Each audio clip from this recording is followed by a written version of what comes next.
For the first time in 46 years, the best of the best in the Sports Car Club of America return to the West Coast for the club's annual one-race battle for the title of champion in 27 classes. This year's three-day duel for the medals brings over 400 racers to California's Mazda Raceway Laguna Seca on the stunning Monterey Peninsula. It's time to seriously step up at the 2014 and 51st SCCA National Championship Runoffs.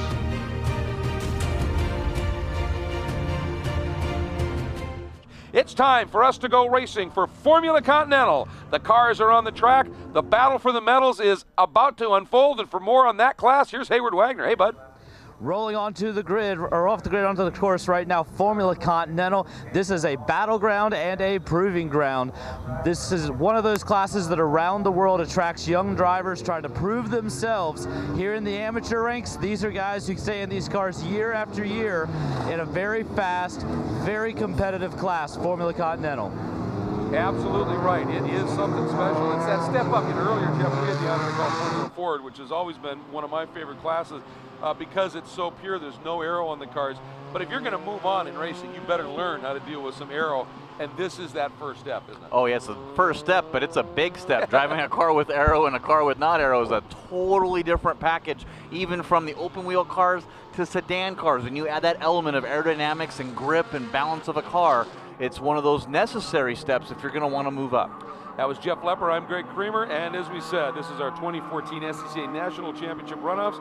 Mazda Raceway Laguna Seca Formula Continental, FC, as they abbreviate it sometimes, and it should be spectacular. A guy named Robert Allaire is on the pole in the Martini Coors Light Van Diemen, and you know, it may look at first blush, you look at the grid like it's a spec class, and then you see there's also a Magali in there, but even with all the Van Diemens, the model numbers after it are different, but it is a chassis in its various guises that has been very strong over the years. Yeah, it really has. When they started introducing this Van Diemen chassis, both in the Formula F category as well as Formula Continental, one of those dominating chassis, no matter what that little code is next to it, it's the car to have in Formula Continental. Yeah, without a doubt. He drives the number 52 on the outside of the front row, the 62 of Andrew Evans in a Van Diemen RF02. Then it's the number 27 of Zach Crago in the Rocky Mountain Medical Lasers car. Then the 16 of Tom Hope in the H&M Racing Dart in Primus entry. Then it is in the 5th spot, the number 88 of James Hakewell. And in the 6th spot, 15-year-old Yufeng Luo in the Dave Freitas Racing HSD machine. So nice run there by that young guy. And he was actually picked by Sports Car as their third pick to potentially win the medal here for the young 15-year-old. Yeah, a little youngster there making that step a little bit early. 15, can't even be in the pits legally, but he can be out there in the race car. In the 7th spot, the 15 of Doug Stout. The 8th spot, the number 8 of Bob Negron. 9th, the number 11 of Robert Armington. And the 10th, the 25 of Michael Manning. That's your top 10 in qualifying. Then Harinda De Silva, 11th in the 96. 12th, the number 7 of Peter Thomas. 13th, the number 99 of Peter West. 14th, the number 51, Scott Vreeland. 15th at 46 of Bill Kincaid. 16th is Colin Cross. 17th, another pick from Sports Car, the number 41 of Douglas Rocco. 18th, the 0 of Dennis McCarthy. 19th, the 14 of Chuck Raggio. 20th is the 33 Gavin Aitken. 21st, the 80 of Jeffrey Pietz. 22nd is the 60 of Kim Wilcox, and 23rd, the number 64 of Greg Coffin. And the guy who originally was the guy behind the Van Diemen chassis, Ralph Furman, who now has gone on to design some other cars with the Ralph Furman name, actually in attendance this weekend. So I'm sure it's a lot of pride by him looking and watching these cars come out of turn 11 and rolling up to the green flag, and it flies. Our Formula Continental National Championship race, 20 laps, is underway, and it is Robert Allaire to the inside, and Andrew Evans looked like he was going to try and duck back to the inside and make the move. Allaire covered it, and Evans pops to the outside, but Allaire looks like he's got a lock. Yeah, 3 wide coming down there in the turn number 2. You got to be careful. These open wheel cars, you hook a wheel, your race will be done. Yeah, very, very careful, but they don't seem to mind. 3 abreast at the apex of turn 11, or I mean turn 2. Okay, whatever, let's go race. And there's Allaire with somebody dropping a wheel back there. You can see cars scattering in a hurry. For that very reason, you want to give everybody room with these open wheels. Yeah, you got to give just that extra little bit here, but you still don't want to give up anything. You're going to push, push, push as hard as you can, trying to get the maximum amount of space you can between the next guy on this first lap. Up the hill we go for the first run at speed through that very tricky turn 6, down through the compression, and continuing to climb up the hill.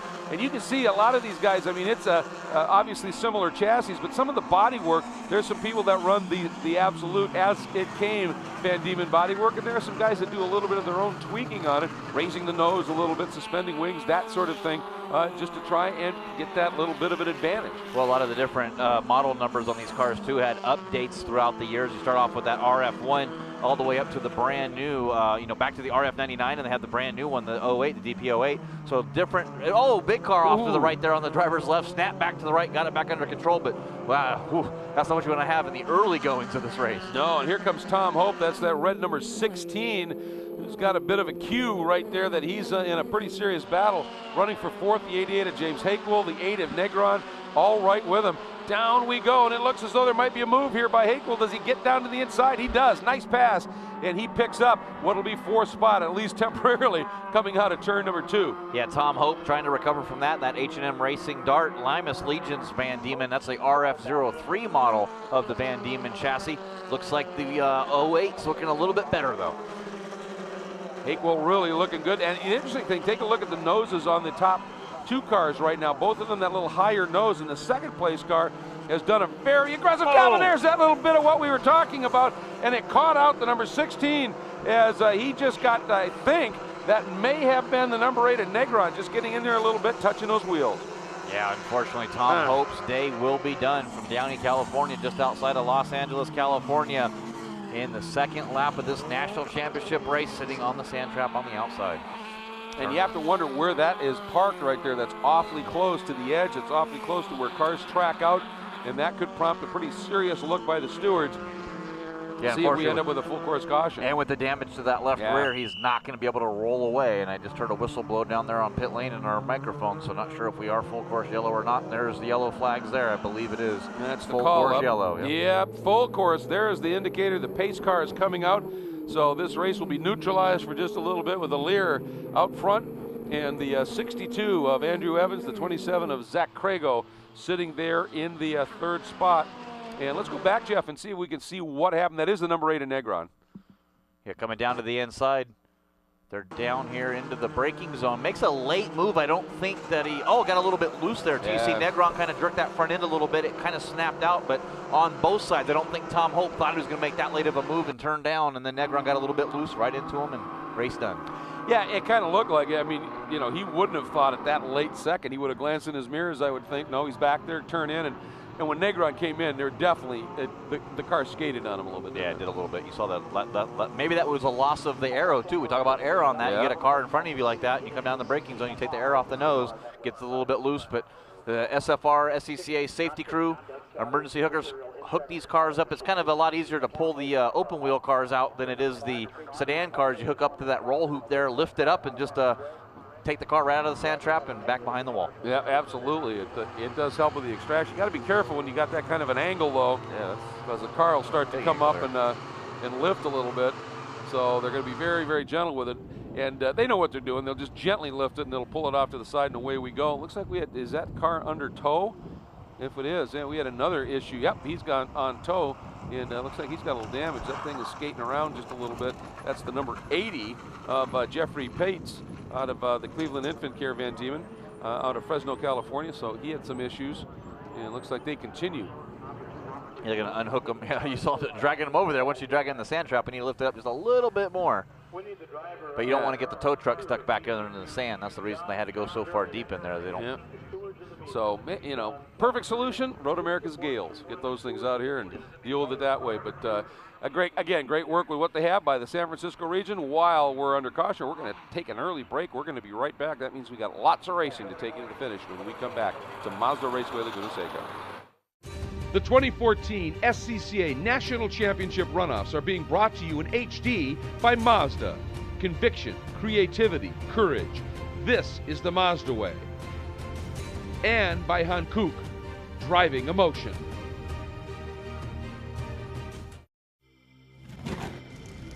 Some people go to enormous lengths in the name of safety, like the inventor of the flame-resistant racing suit, Bill Simpson. Courageous engineering is also the Mazda way, and why the 2014 Mazda 3 has an available class-exclusive suite of 8 safety features and a top safety rating. Because when it comes to safety, you can never go too far. This is the 2014 Mazda 3. What do you drive? This is Kenny. Kenny is a dentist, but he races autocross on the weekends. But he's not thinking about his tires right now. Kenny buys all his tires from TireRack.com. Using their exclusive test track reviews, he knows he's always getting the right tires for his car. But Kenny's not thinking about tires right now. Kenny's thinking, oh man, oh man, oh man, oh man, oh man. This is awesome. TireRack.com, proud sponsor of the Tire Rack SCCA National Solo Program. Machines and their manufacturers span the planet. This is no spec series. Diversity breeds excellence and brings battle. Ride with the best and test the iconic circuits of North America. No pit stops, no quarter. The world watches and knows this is how racing should be.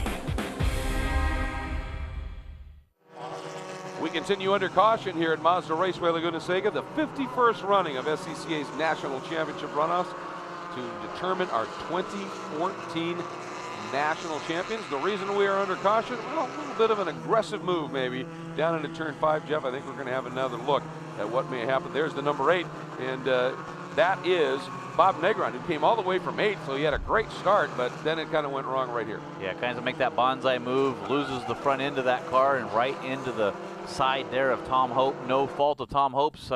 Didn't quite see him there, didn't expect him to make that late of a move. Now we'll see if this affects Negron's car or not. You know, got to think with that bounce that he did over that right front, we'll have to check those tie rod ends and those trailing arms and see if there's any problem there on that right front.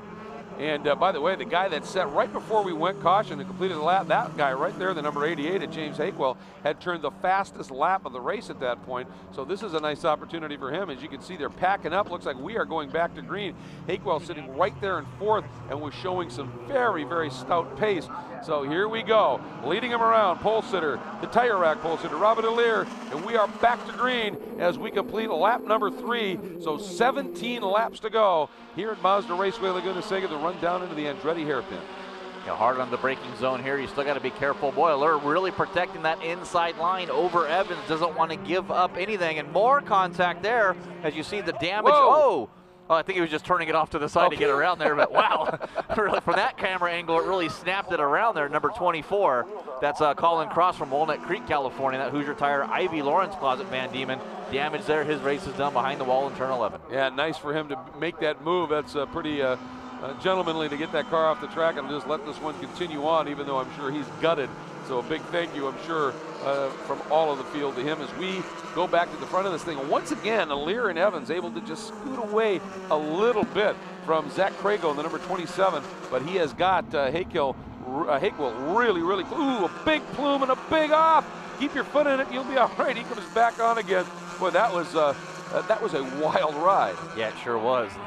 Not sure who that was, didn't quite get a card number there, but did the right thing. Just kept the wheel straight, ride it on out, kind of neutral throttle and pull it right back on the track nice and easy. Meanwhile, Allier down through turn 10, and you can see just how aggressive these cars can be in those corners. Hakewell running just a smidge wide down there, but able to keep it on track and lap. That's how quick, quick these cars get around this track. They book around here. Yeah, fastest race lap so far, a 129 flat. Or sorry, now we're down to the 128s now, 128 flat. So yeah, they are booking around this. I think they're the 3rd or 4th fastest group here this weekend. And you can see again a couple of different approaches to that Andretti hairpin. A lot of people make it sort of a double apex corner. Every once in a while you get somebody that just squares it up big time and turns it into a much tighter corner but picks the throttle up a little bit sooner. And here's the number 51 making a visit down pit lane, Scott Freeland in the Red Horse Constructors entry. And that's not where you want to be in one of these short sprint races to determine a national championship. Yeah, looking at the qualifying sheet too, a lot of guys had no time in a couple of the sessions. So I'm not sure, issues with these cars. You got one little problem, and to go out there, you got to spend a long time getting these repaired and fixed. Absolutely, and we had a number of these sessions were black flags, so if somebody was in the pits just finishing something or sitting there looking for a little bit of a gap, and then the black flag comes out, you may not get out there with a time. And so this is key here, because a lot of times this is your chance to find out just what do I have for a car right now. Allier's got to be pleased because that lap he just ran was just a few tenths off of his pole time. and he has been wicked quick. Evans and Crago continue to run second and third. Hakewill, and in fifth now is 15-year-old Yufeng Liu, doing a very, very nice job. Yeah, Crago's starting to lose touch with our leaders, however, hoping to catch them back up, but he's sitting 1.7 seconds last time by. We'll see what that gap is as he crosses the line just in one more second here, and that's dropped down to 2.6 seconds, so lost a second that lap. There is a look at Hakewill, who has been showing some awfully good speed, but had that moment where he ran just a little bit wide, and sometimes that'll make you a little bit more circumspect when you come through that corner the next time. And you saw him take that corner down there in the Andretti hairpin. He stayed tight right around the inside of that course, so his car's working good down on the inside. Well, and if you can make your car work there, in theory, it's the shortest way around the corner, and just saving a few feet at this level can keep things pretty interesting. There, that car we just got to look at, that 00 Yufeng Liu, what a great story. 15 years old, comes in here for this race, qualifies in the 6th spot, and you take a look at what he achieved this year. 3rd in the U.S. Majors Tour in the Western Conference, had to win a couple of pole positions, and with that kind of speed at 15 years old, he's got a future. Yeah, he sure does. And this stepping stone that you want to see might go up to next. We'll see Formula Atlantic at the end of the day tomorrow. That's sort of the next step from here if you want to stay in the open wheel cars. And some great notables there, all the way back to our youngest Runoffs winner ever, Graham Rahal, winning in the Formula Atlantic. So definitely a place to go. There's a lot of, we talked about at the beginning, where the pro ladders, you move up through the U.S. Formula F2000 series. You can go all the way up into the Verizon IndyCar series, which a lot of these guys is their ultimate goal. Yeah, absolutely. And Robert Allaire just uncorked a 127.435. That is the fastest lap this class has seen since everybody showed up here on Monday for the first test day. That's pretty impressive. Yeah, you do that in the race. You know, I guess after 3 days of testing and one rest day, you kind of had the itch to come back out there and do that again. Andrew Evans, though, he sort of makes his best time of all weekend at a 127.85 or 7:05, matching, you know, what Allure did the lap before. Yeah, these two guys, you can see the pace has drawn them a little bit clear of Zach Crago's best lap at a 128.340. So it's been pretty crazy here. And Robert Allaire has had a pretty busy flight schedule here. He's works for the Tampa Bay Lightning team, and so he's been flying back to there and then comes back, and he actually produces the shows for that. So he's been a busy lad. Well, I say, been a busy lad, and he watches the coverage online at SCCA.com, SCCA Live. We better do our job pretty good. We might be getting an email from him. Well, that's true. Yeah, if he's a pretty, okay, guy knows his stuff. All right, step it up, step it up. Down through turn number 8, that beautiful corkscrew, and the run down through the rainy curve. And, you know, as fast as he's going, you make a good point. Andrew Evans, you know, he's maybe a tenth slower, but able to match him. And Evans' best lap in qualifying was a 27.9, and in the race he's at a 27.7. So he too is well below where he qualified. Yeah, stepping up a little bit, and I'm not sure, I forgot what the schedule was during the qualifying sessions. At least they always try to get a hot session and a cold session for all the groups. Not sure when Formula Continental got to run. Weather conditions, yeah. Obviously early in the morning, the track temperatures are a lot cooler. The tires are going to be stickier because they're warmer than the track surface. When in afternoon it gets hotter like it is now, you may not have the grip that you're normally going to have in the early morning session. So the car should go faster, air quality's better, temperatures are cooler, generally a faster lap time. And obviously mixing those two, it's not just about getting, you know, the best lap time in the session, but if your race is in the afternoon, it's nice to have an afternoon session to have some sort of an idea of what the track conditions will be at that time of day. Yeah, most of these cars do have onboard data systems they can go look at and see what they need to do. Good shot there, the number 0 of Dennis McCarthy, going all the way back down to our 14th position. Started back in 18th, picked up 4 position. This is 4-1 in front of him. That's Douglas Rocco from Sandsfield, Massachusetts. Both these guys sponsored by probably a pretty good sponsor to have, I think, Jägermeister, huh? Yeah, certainly is good at the end of the race. Absolutely. And I'll tell you what, end of every night. Yeah, when you're coming from Hartsdale, excuse me, from McCarthy, New York, and Sandusfield, Mass, you wanted to come here bad because that's a long trek, and great to see him here for sure. Yeah, absolutely. We'll see if they're providing the alcohol for our afternoon and evening party here coming up. Down through the corkscrew, turn 7 respectively and turn 8, but it happens in a snap of the fingers when you go through those 2 corners here at Monza Raceway Laguna Seca. Boy, it does that, doesn't it? And here, pretty good little scrap as well. It's the number 99, and that's Peter West, and right behind him is the 15 of Doug Stout. And Stout was the guy who had that wild ride at the exit of 6, and he's reined it right back in again, and these guys are duking it out for 8th spot right now. They just set really consistent lap times, a 1:30.022 last time. His best lap was a 1:30.014, so running very consistent, running that car down well into the top 10. Well, and that's what you need. You know, one lap isn't going to win a race. You've got to have that consistent speed to be able to just click those laps off.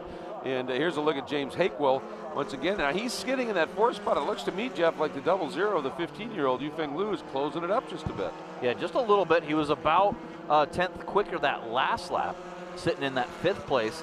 The lap before, though, he picked up a solid 2nd on James Hakewell. So watch that youngster. He's on the charge. And we're working lap 10 right now, so we're still only halfway through this race. And if you know, they can see just the back of the number 27, that orange machine, is Zach Kragle right up in front of him. And so, you know, when you can still see the guy, it gives you a little bit of motivation. If you can get through, maybe I can make this podium. Maybe I can get to the podium.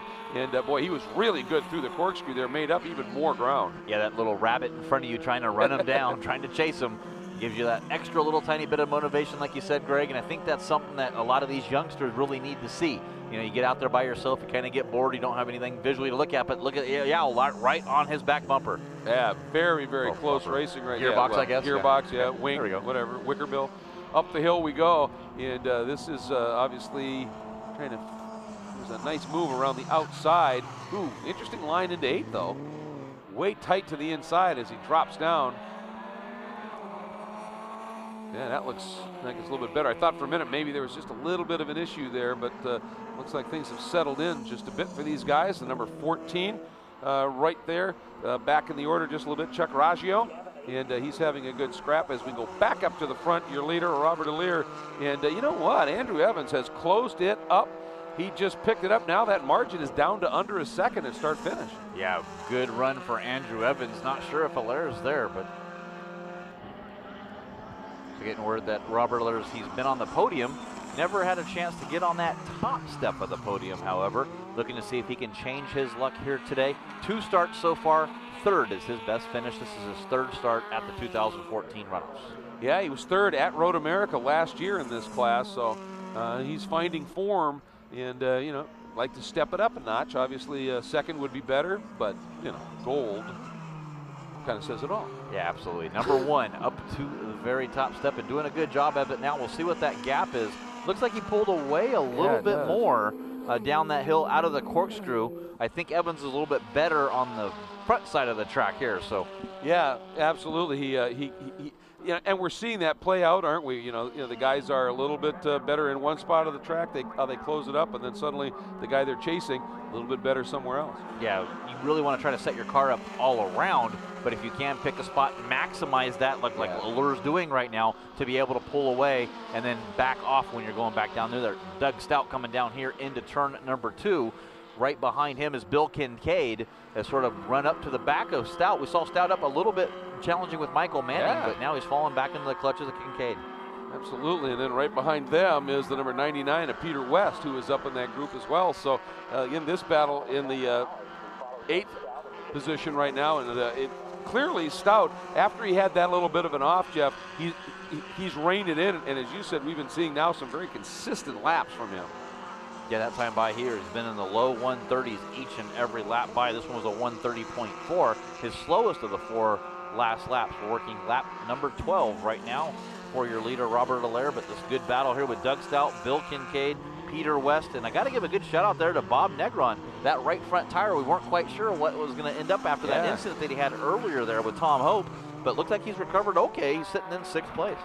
And you know, Andrew Evans, who's sitting in that 2nd spot, he finished 2nd in the Western Conference in the U.S. Majors Tour this year. At 5 poles, 5 podiums, one of them being a win. So certainly he's he's got it covered. And when you're running in the Western Conference, you take a look. He's out of Sammamish, Washington. Clearly, he's probably done some laps here. Oh, absolutely. You come down here, one of the major events runs at Mazda Raceway Laguna Seca. We were up at Pacific Raceways in Seattle, Arizona, or Seattle, Washington as well. And Hakewell starting to fall back now. That gap with Lau is down to 0.09 the last time by, and now it looks like a couple of tenths as he backs up. Oh, drops a couple of wheels off there. That's going to affect him down through turn number 4 and up the run into turn 5. Yeah, without a doubt, that young 15-year-old is really pushing right now, trying to get right into this game and come after him, and he's been able to find that speed, doing a nice job. Third in the Western Conference this season, 2 wins, a pole, 6 podiums for that young man. So he too clearly has some pace around here, and Hakewell's got to be a little bit careful. But he looks in the mirrors and he sees Yufeng just dropping those tires a little bit. That gives you a little bit of solace anyway. Well, Hakewell is making his second start in the runoffs. Yao making his first start being the young 15-year-old. So not sure how old James Hakewell is, but from nearby Los Gatos, California, really just less than an hour away. So Hakewell's got a lot of laps around this track in the SCCA San Francisco region competition and ran the major series. Yep.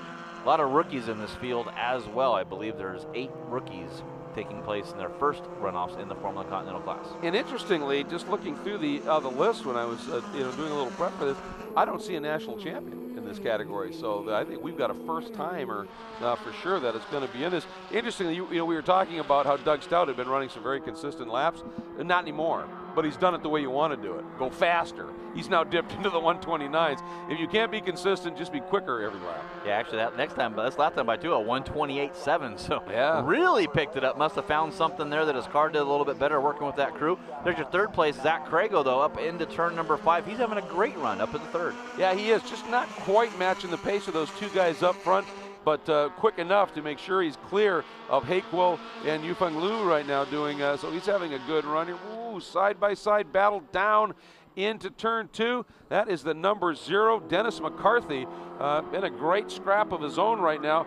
He's been at it, hasn't he, with the number 41 and Doug Rocco. They've been going back and forth for a few laps in their battle for 13th. Yeah, 2 quasi-teammates here. That we talked about that Jägermeister sponsorship, and both cars painted orange. 2 different areas of the country, kind of close to each other, but great to see some teammates having fun out there at the national championships battle for 13th and 14th.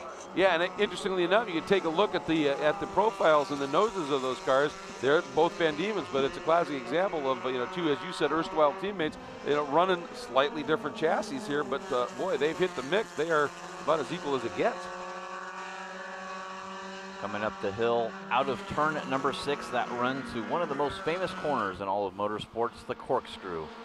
Here we talked about Bob Negron a little bit earlier, having that run where he had the incident with Tom Hope, but he's back underway and starting to catch this group a little bit here of James Hakewell and Yufeng Liu. Yeah, he's definitely reeled them in. You take a look at some of the times here. He has his best lap of 29.3, but those 2 guys, they've been, both of Hakewell and Liu have been into the 28s, but they've also had their moments when they've been in a high 29, dropping a tire and the like, and I think that's allowed Negron to just kind of close that margin up a bit. You see the gap on your screen there is the exit of turn number 6 coming up the hill. There is your leader, James Allaire and Andrew Evans, down through the corkscrew on the bottom of the hill. Underneath that Mazda Raceway Bridge. Been on that bridge quite a bit. There was another bridge that they took out a little bit that was right over here on this side, so a lot more viewing area to get there. And that was a bad bridge to take out because that was a good turn-in point when the shadow was just perfect. You knew exactly where your clipping point was down through turn number 9. Well, you hate it when those permanent markers you use for reference points get taken away. That's well, I'll tell you what, right there, Evans has been awfully good those last couple of laps. This margin is going to drop noticeably. It was at a second, now it's down to 0.4. So Evans, he just turned a 28.3 to a 28.8 for Robert Allaire. It's on here as we head into our final quarter of this national championship. Yeah, only 5. And traffic. Yeah, only 5 laps left. Traffic's going to play a part. And this is where we said Andrew Evans is a little bit better.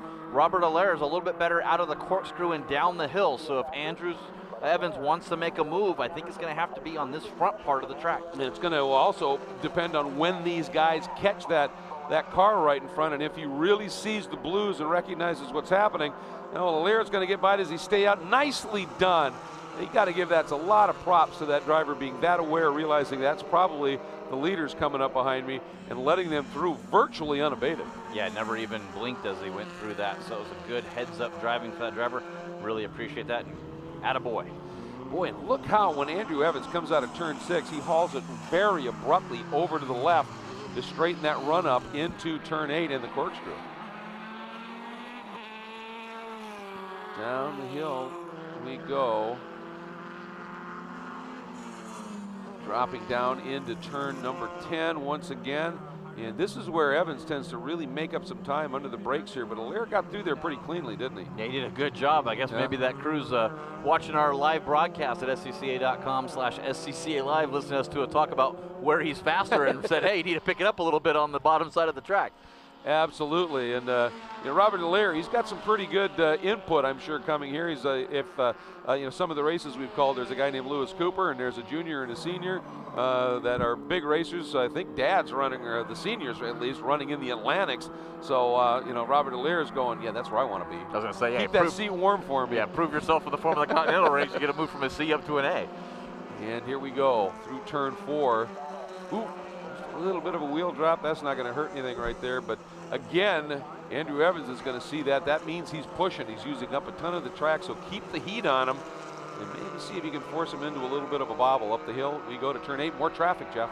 Yeah, I saw Allaire come out of the Andretti hairpin, kind of four-wheel drifting it right to the edge. Evans perfectly smooth through there. Lots of grip on his car. We'll have to watch out for these tires and see if they're going to start wearing out just a little bit. You were just mentioning, by the way, our coverage here on that's happening. I know, I'm going to hang on a sec, because that may have been the opportunity for Evans, as Allaire definitely had to check up, but now Evans is going to get balked just a little bit. Is he going to be able to come through? Trying to figure out a way through. The number 60 there, totally unaware that Evans is there, not looking in his mirrors at all, and that really has hurt Evans. Oh yeah, big time momentum killer coming down the hill. Not aware that the leaders were there, and still finally gets a point by down that straightaway, but that's devastating to Andrew Evans' battle for the lead. Well, absolutely, and when a guy comes by you, when you're that far off the pace, you're getting lapped, and one guy comes by you, you need to then start paying attention to your mirrors, because oftentimes there's another car or two that are racing it, and it would have been so easy to just open the wheel up a little bit and let that guy slide through. But these are awfully fast cars, and there's some guys out there that are just white-knuckle focus here, hauling these cars around a very difficult track. Especially through the rainy curve there through turn number 9. You're busy down through 9 and number 10, so you're trying to catch everything there. But yeah, full second loss over that. 2.3 seconds is the gap now. He only has 3 laps here to recover. And they're coming up on the next car in the queue, so to speak, should be the number 33 of Greg Aiken. Well, did Allaire get through clean? Looks like Aiken may have allowed him through here.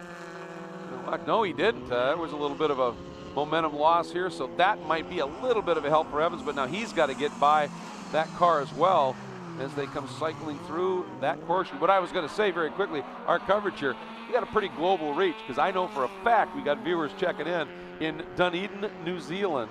There's a viewer down there named Jason Gregg who is watching, and yes, he's now relation. But it's great to have you. Huge fan. Jealous of Jason. He spends a lot of time going to Bathurst. Yeah, I know. Just hurts to say it, doesn't it? So we'll get down there. We'll get down there and have some fun with that one day. Hey, I tell you what, it'd be nice to go to Bathurst, and got to give a huge shout out there for the qualifying and watching that V8 supercars out there at Bathurst, and the Bathurst 1000 coming up. It's going to be exciting to watch. Oh, it's one of the bucket list races for any serious racing fan, absolutely. So, Jason, I hope everybody down there that you're watching with having a great time. And we sure are here. Hope you got a spare couch. Yeah, exactly. Boy, what a great event this is. The national championships, sort of the amateur road racing Olympics in a way. It's absolutely spectacular. And as we now are working lap 19 of 20, just about, a lap and 2/3 to go. So at this stage, if I think Allaire doesn't make a little bit of a bobble, that's going to be awfully tough for Andrew Evans, but we have seen bobbles made. He picked up 4/10 that last lap when he got recovered. It was 2.3, now down to 1.9. Just don't think he has enough time unless Robert Allaire gets balked up a little bit. They should be getting the white flag next time by. There's Allaire, there's Evans. That's your margin, first to second, as we are approaching the white flag through Rainey into 10. It gets deeper into the race. Brakes are used up a little bit. Tires are used up a little bit. That said, the fuel is burned off the car, so it's lighter, a bit more responsive. And it's all about making those adjustments. You can make little adjustments to sway bars and the like in the car to help, but also the driver sensing that, all right, it's lighter, I can push it here, but the tire's only going to give me this much. You've got to read the scenarios as we are now on our final lap. 1.6 seconds is the gap. Going to take a big move if Andrew Evans is going to get this win for Formula Continental National Championship. Now we've got a couple of lap cars that might come into play here. Just exiting now turn number 4, and here come our leaders into turn 4. So it's totally conceivable that Allaire might catch one of those guys by the time they get up into the turn 8 area. It's possible here. And that, again, we've seen traffic has played a key role in this race already. Yeah, it sure has. That battle for the lead really changed the outcome there. Andrew Evans pushing as hard as he can right to the edge of the corner on the exit of turn number 5. But Allaire on a rail through turn number 6. Don't think Evans is going to have anything, but you're right, Greg, coming up to the corkscrew here. Where is he going to catch that lap traffic, and will it balk him? If it catches the first 2 corners, Andrew Evans might be able to make a move. Oh boy, this will be interesting, especially if he gets trapped a little bit going down into that final corner, turn 11. We have seen some miraculous passes pulled off over the years down in that corner. And I think the smart thing for Allaire here is, even if you have to, just ease it back a little bit. You might let Evans get a little bit closer, but the odds are you won't get balked behind one of those cars. And through the corner he goes. Looks like he's got through clean. Evans pushing for everything he's worth. The young man just not quite able to come up with the answer. And Robert Allaire, look at the fist pump. That is one elated man. And he did it. From his first medal last year being a bronze, he now is going to take a bite out of the gold. Yeah, not bad at all. Great job for him. All that travel he did back and forth to Tampa Bay, Florida, back to here was well worth it. That battle with Hockwell and Lau just comes to a fruit here with 4th and 5th place. Not able to capitalize. Lau, the young. Yeah, unbelievable. That was fantastic. Completing the line, Zach Crago in 3rd. Again, he had a pretty good margin in front of James Hakewell. At the line, though, how about this? The battle for 4th, Hakewell got it by 0.2 of a second over the 15-year-old Yufeng Lo, doing a superb job here in his runoffs debut at 15 years of age. That's pretty cool. Yeah, look for some good things coming from him. So we're getting word. We've got some specialty awards, and one of them is the GoPro Hero Move of the Race Award, and it goes to the 88 of James Hakewell. Every time Yufeng Lo was able to get close enough and make an attack, Hakewell had an answer for him. And surviving pressure like that, that's hero time. Hey, there you go. Got a free camera out of it. You can hopefully put that on your car and watch the battles there that you're going to do next time. Absolutely. And, of course, another of the awards is the Sunoco Hard Charger Award. That'll be awarded once the race is completely wrapped up and scoring gets to go through and confirm all of the numbers. And there is our 1st and 2nd place finishers in Robert Allaire. A very, very intense week on a lot of different levels for him. And boy, is he ending it in the right way. And let's see, it's Saturday. So what are the odds? He's probably on a plane. I bet the Lightning have a game somewhere, and he's going to go be shooting it. Oh, absolutely. But boy, is he excited too. Look at him celebrating in that cockpit, fist up all around this track coming down the pit lane. Oh man, look at. Yep. You see the emotions there on that young man and his helmet coming down here. Yeah, that's just what it's all about. This is his Indy 500. This is his Monaco. This is his win.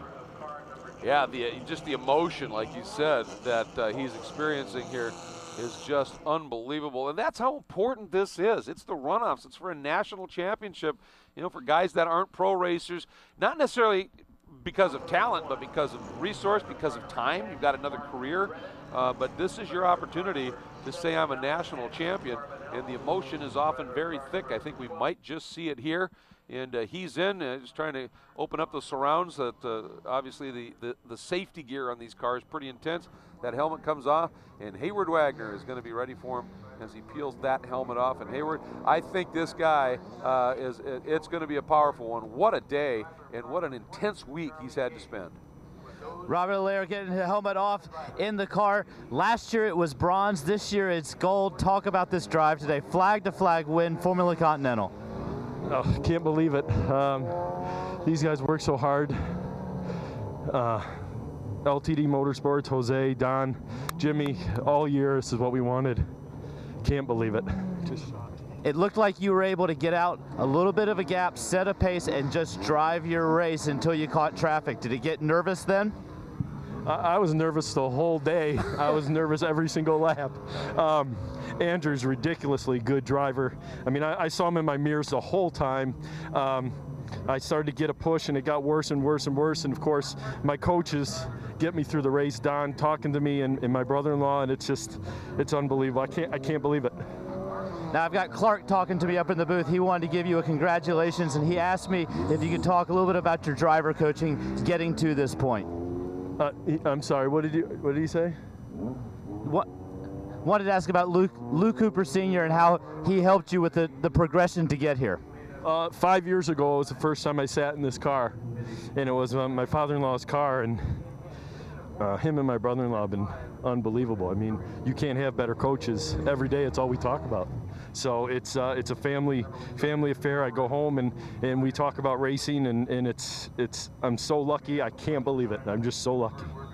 Well, a big congratulations to you. A great drive, a gold medal, your first SCCA Runoffs National Championship. We're going to let you have a victory lap here. We're going to move down the line. And next up we have Andrew Evans, second spot.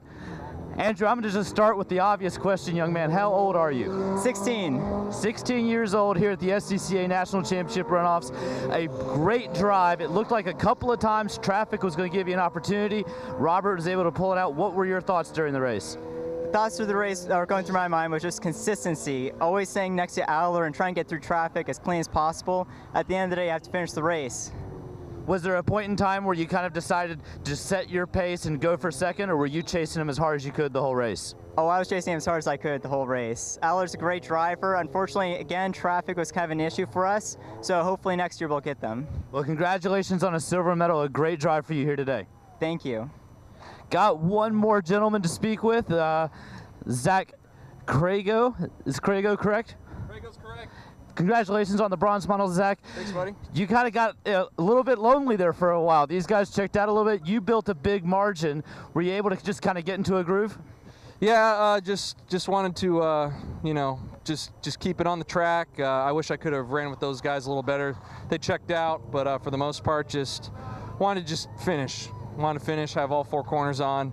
Probably could have been a little more aggressive, but just wanted to be conservative, and it's been a great year. Just happy to be here. You know, we barely squeezed in with points, so I'm just fortunate to be here. Well, a bronze medal at the runoff is quite an achievement. Congratulations to you, sir. Thank you so much. Really appreciate it, guys. Thank you. Thank you for everyone at home. So there's your top three in Formula Continental. We'll kick it back upstairs. Thank you so much, Hayward. And again, what a great story. And, we were talking about Yufeng Lo being, 15 years old. We didn't mention that Andrew Evans, 16. He's an old man, obviously. I know, yeah. Nice what a veteran great there run now, for him, yeah. huh? Yeah, absolutely. Second place, and I got to think, what would have happened if he had not got balked up by that lap traffic? Could he have put it to Allaire and we would have had a side-by-side battle with a couple laps to go? Well, he was certainly showing the potential pace to do that. I mean, he was matching him. There were spots he was downright faster.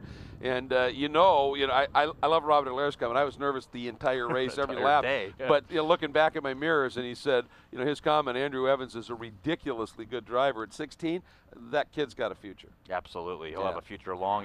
If it doesn't stay here and goes up to the pro ranks, watch for him there. Be a big fan. Get the autograph now. Buy the T-shirt. Absolutely. Right? A borrowed line, but worthy of stealing, without a doubt. And there is one happy man. He is a national champion, Formula Continental.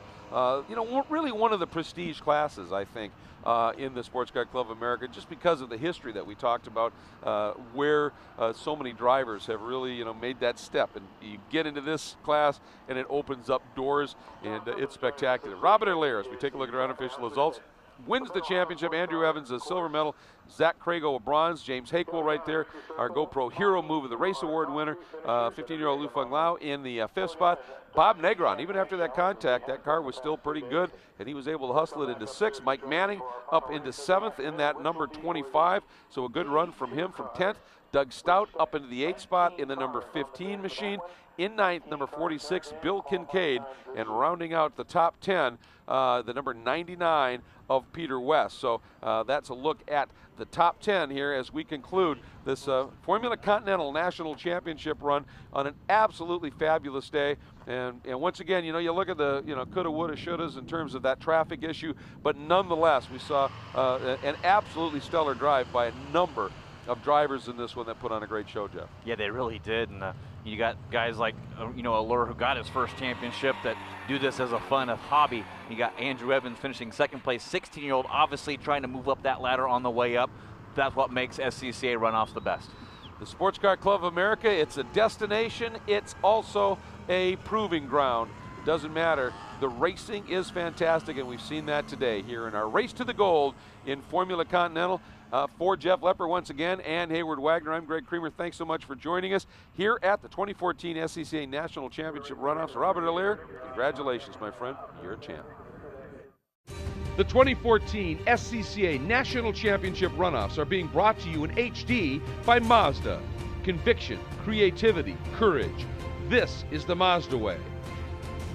And by Hankook, driving emotion.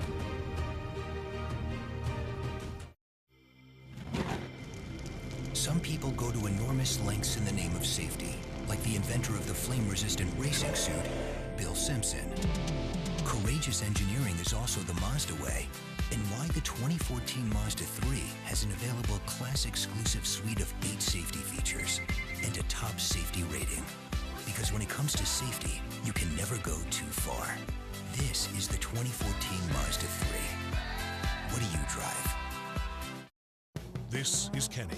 Kenny is a dentist, but he races autocross on the weekends. But he's not thinking about his tires right now. Kenny buys all his tires from TireRack.com. Using their exclusive test track reviews, he knows he's always getting the right tires for his car.